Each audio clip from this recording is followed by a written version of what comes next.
acceleration. Oh. Wow. Let's go.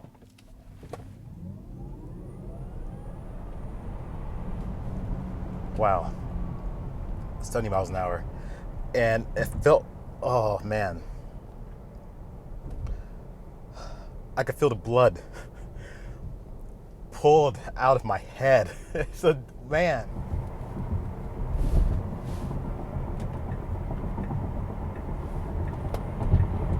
Oh, it jumps.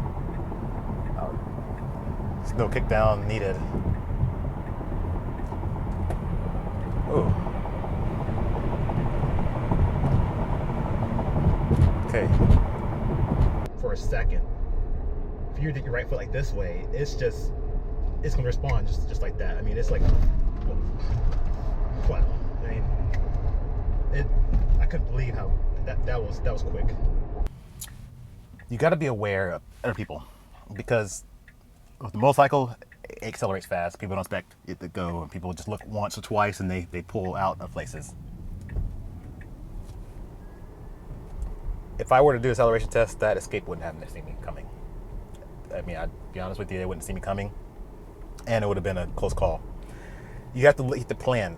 Is there anybody waiting to pull out of a driveway? Are there any driveways? Once you have made sure the road's straight, there's no driveways.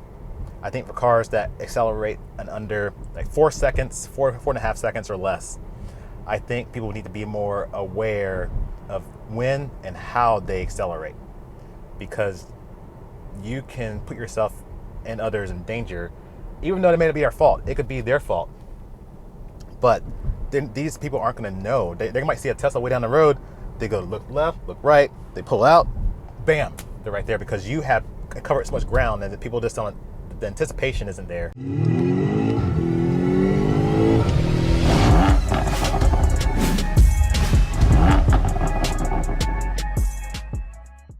Hey everyone, welcome back to the channel again. And if you're new here, you could be watching this video for the first time. First of all, I'm going to say welcome. But second part, let's be honest, this car is just ridiculous. I've seen plenty of videos, and I just saw there was an accident that took place.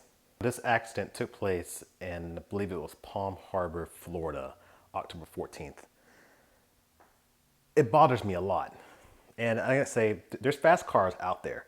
There's nothing wrong with having a fast car. There's nothing wrong with enjoying your car.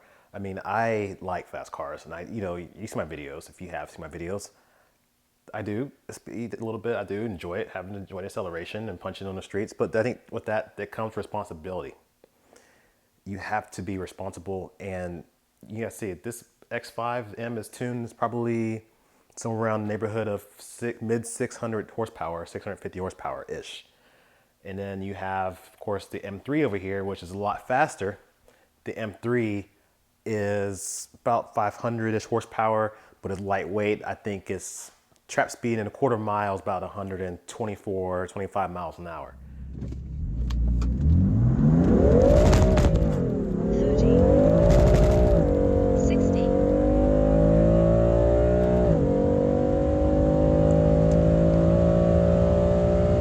Quarter mile. All right, to me, that's fast. That's me, that is not a lot of power I can use on the streets. When I accelerate with this car, with the M3, it is fast to the point where within a couple of gear changes, I'm automatically at ridiculous speeds, and I had to really hit the brakes and slow down and check myself, because it's like, okay, wait a minute, we're going too fast now. You know, and part of the reason to enjoying these cars is to hear the engine, to hear the car change gears, to feel a little bit of the acceleration. And like I said, I'm probably, in this car looking at 0 to 60. I think my best time so far has been like a 4.4, 0 to 60. I think the X5, I think I managed to achieve 3.8, or I could say 3.6 with the 1 foot rollout. 30, 60.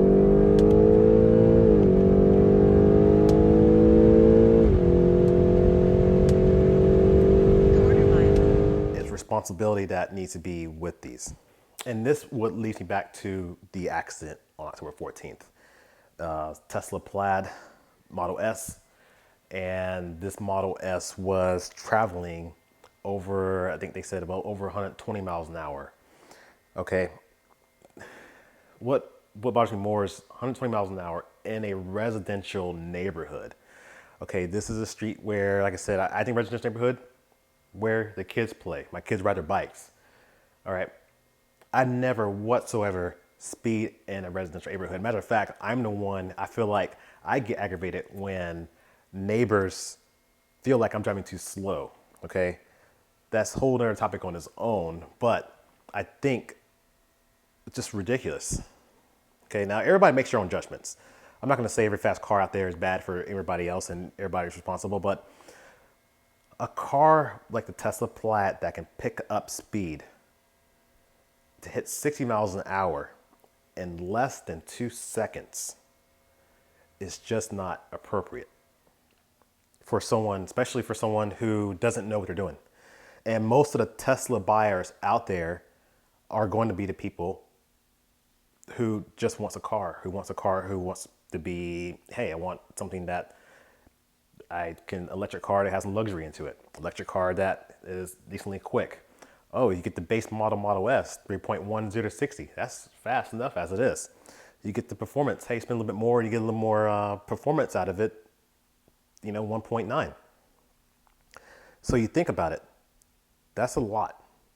And your average Tesla buyer isn't going to be coming from something like this where they've had some speed, like the M3, they're gonna have some speed and they're moving up to something fast. To put it into perspective, I used to ride a motorcycle. It was a Kawasaki Ninja ZX14. All right, now this they still make this bike now, and I'm pretty sure it still holds the title as the world's fastest production bike.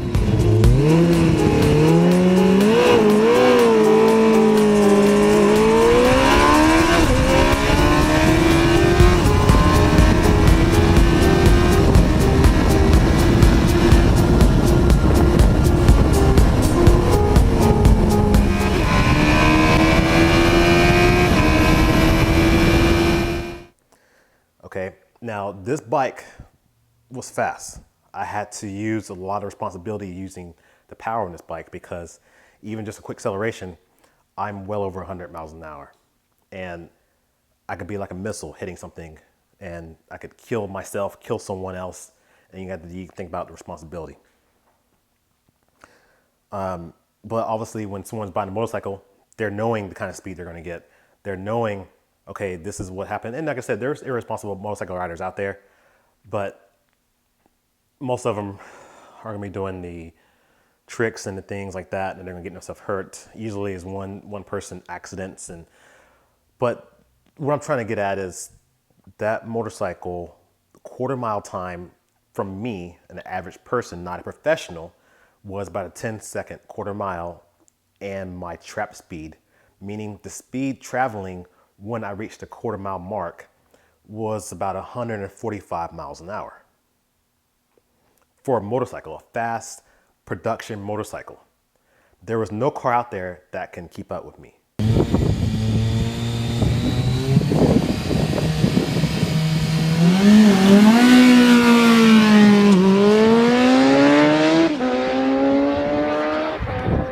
Nines.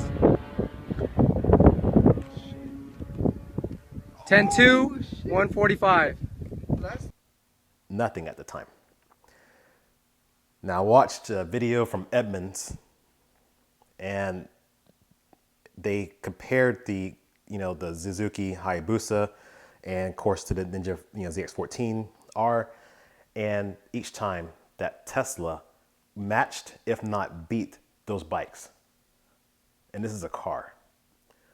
What kind of brakes does this car have? Can this car slow down just as good?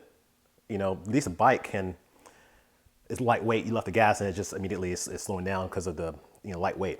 So let's be honest. The Tesla doesn't look like anything different. It doesn't look like an exotic car. It's not like a Lamborghini or anything like that. So it's not like someone's who's buying a performance car.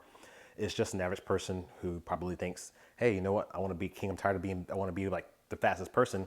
They may not have the skill to be able to maintain or be responsible for these cars. And I know I'm gonna get a lot of crap for this, and honestly, I don't care because it needs to be said. The cars are too fast for the street. At one point, does it stop? I mean, sure, I would love to experience a Tesla Plaid, Model S Plaid, and test out acceleration, but it's quiet. It's gonna be silent. But after a couple of times, where can I use that? Where can I reliably get to 0 to 60 in less than 2 seconds on the street? Even if I don't break 60 miles an hour, it's still fast because I have trouble right now with my cars right now doing a 0 to 60 in 3 seconds.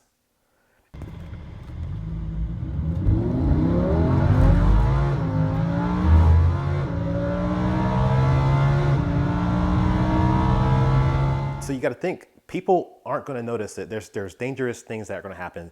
People are going to pull out in front of you because they're going to see you 1 minute down the road. Next minute, you can be right up on them.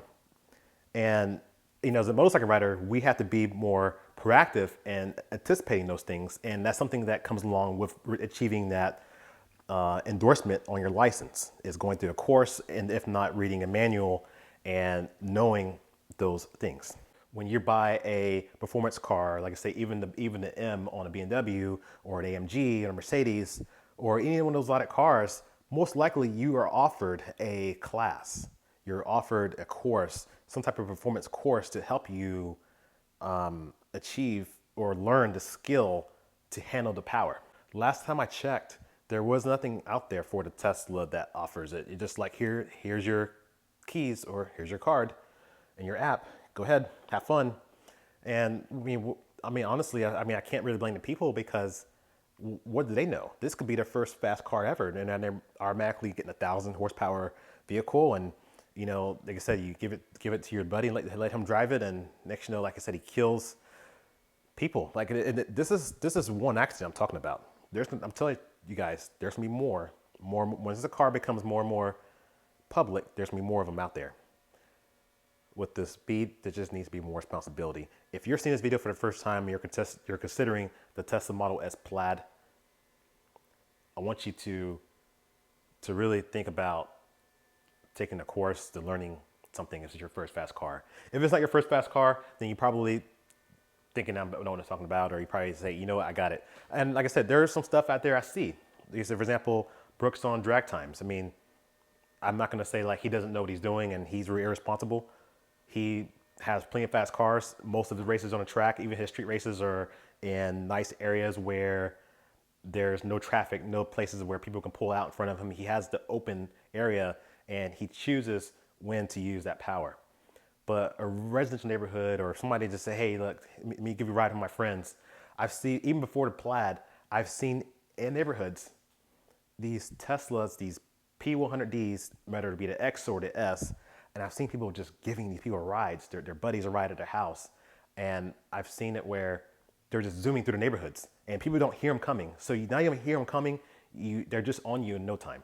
Also look at, there's no steering wheel. So we're all trained from, how long you've been driving, how long you've experienced of having a steering wheel. Well, guess what? You're giving a yoke, okay? A yoke. How are you supposed to, if you get to a situation where you get to do a skid, how do you control a yoke? Something that's rectangular shape. I don't know. Like I said, I haven't tried it, so maybe I shouldn't knock it, but to me, that feels like it's gonna be. And before you guys continue and leave me comments, I'm sure there's gonna be hate comments. I'm not a Tesla hater. I read Teslas, I like them. I like the acceleration, they're fun to use. I mean, I even have a Tesla on the wall because I couldn't afford the real car. But I just wanna say, like, I just think that there's something that needs to be reevaluated. Hopefully, when the Roadster comes out, there's something out there that doesn't make it that much. I think it's just mind-blowing right now, okay?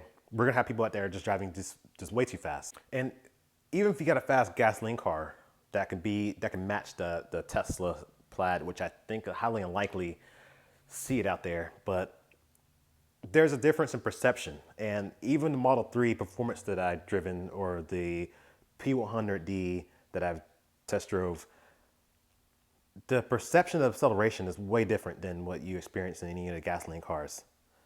For one, you have your gasoline car that builds up. Whether it's turbo or naturally aspirated, there's still a buildup of power. So you hit the gas and it just goes, and then there's gear changes, there's that feeling of acceleration. When you are an electric car, there is no build up. It's just, you go from one minute of no acceleration to just full on, here's your maximum G-force. Here you go. Try to hold on tight. That before your brain's even trying to calibrate what's happening, you're traveling so much faster. And once again, how well does this car stop? So before I leave out the video, I want to say this: there is fun with fast cars. There's fun with quick cars, but there's also fun with cars that I think there's even more fun with some of the slower cars.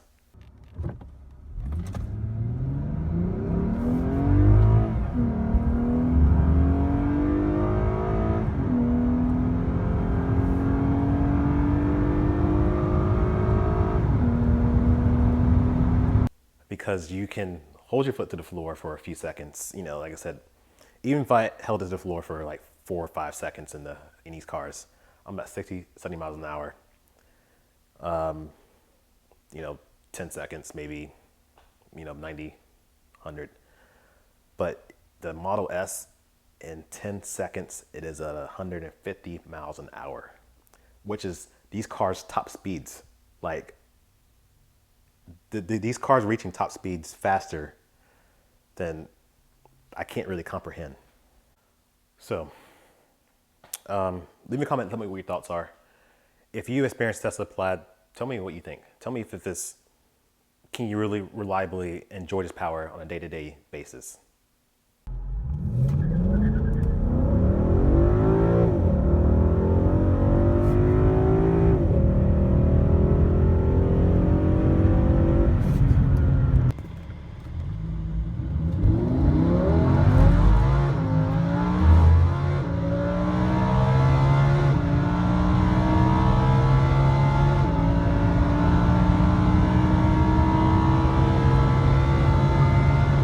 Before you guys say something to me like, oh, look at you, got your BMWs, but your hood is up. Yeah, I am charging my car differently, not like you do for like a Tesla, but yeah, it's been sitting for a bit, so I am giving the X5 a little charge of the battery. All right, so I wanted to add one thing to this video. Like I said, I'm not a Tesla hater. This is just me thinking that most of the buyers, they're going to be going for something different than a Plaid, unless, like I said, unless it's a car guy who knows exactly what they're getting. And like I said, there's a few videos out there I watch. Like I said, Drag Times, I like watching his videos with the Plaid and seeing it basically get not beat. And then I think there's another channel that has a Plaid, I think the Plaid Racing channel. He takes his car to the drag strip and eighth of a mile, quarter mile. And it's actually, the car is like a cheat code. Right? I mean, it's these guys who built their cars, they put their blood, sweat, and tears in this, building their drag car. And like I said, these aren't like slow cars, and they're at the drag strip running, you know, 10-second cars, and then this Plaid just comes by and just blows them away. It is, I almost feel bad for these guys, because I would feel bad. I would feel bad if I did all that, and then, like I said, just not even the gasoline, electric car, just gone. And it looks like just something like your average Tesla, like your average soccer mom would drive. Then I watched another one. It was actually at the VIR Plaid, and it reminded me, if you guys ever played a video game, but I haven't played it in a while, Forza Motorsport or a Gran Turismo, but usually Forza is when you're on the line, you're racing. Usually it's the one who builds a car up, all this horsepower, but they don't have any handling. But on the straightaways, they are blowing everyone in that lobby, just passing everyone. That's what it reminded me of. He passed just M4 GTS like he was a Miata on a track. And the M4, of course, in the turns, got back in front of him, because the Tesla, you could see where he just could not keep it in the turns. He was just overcooking it. I'm gonna link these videos down in the description. I want you guys to watch these, and they're kind of interesting to watch.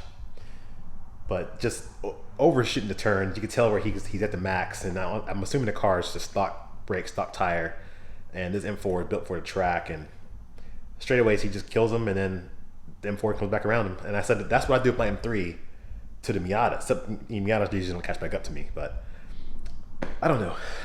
The Plaid is such a game changer. I hope more people are more responsible. I just hope that more people can show better restraint and when and where to use the power. And I think it'll be beneficial if Tesla will offer a course or some type. Like I said, no steering wheel, a yoke. I mean, it's not an airplane. Come on. All right. Anyway, enough rambling. Thanks for watching.